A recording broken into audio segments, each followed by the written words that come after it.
Mesdames et messieurs les ministres, mesdames et messieurs les ambassadeurs, chers amis, Ardavan Amir Aslani, tous les membres du cabinet et moi-même sommes très heureux de vous accueillir aujourd'hui autour de Nicolas Bétou.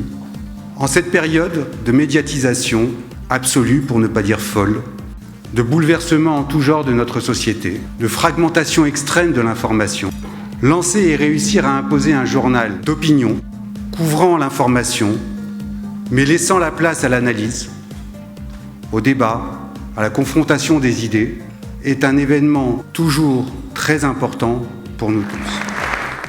Merci beaucoup, cher ami, merci de ces mots très chaleureux. Je crois qu'il faut essayer de trouver des mots-clés qui expliquent, qui essayent de décrypter ce qu'est la manière de faire d'Emmanuel Macron et d'appliquer ces mots-clés à un certain nombre de réformes qu'il a promises ou qu'il a commencé à enclencher.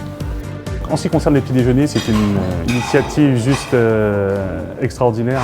L'occasion de se retrouver ici parmi des collègues, des confrères, des amis, de parler de ces sujets préoccupants et d'actualité, mais dans la bonne humeur. Donc c'est juste une initiative à répéter. Emmanuel Macron doit prouver au reste de l'Europe que la réforme est en marche.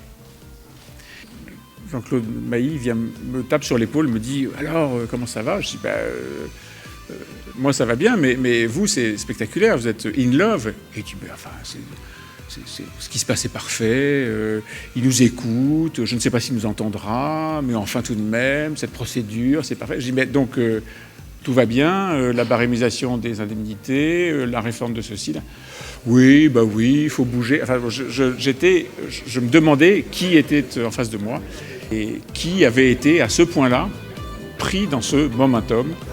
Je connaissais Nicolas Bétou et son intervention aujourd'hui était à la mesure de sa personnalité, intelligente, constructive et remplie d'espoir.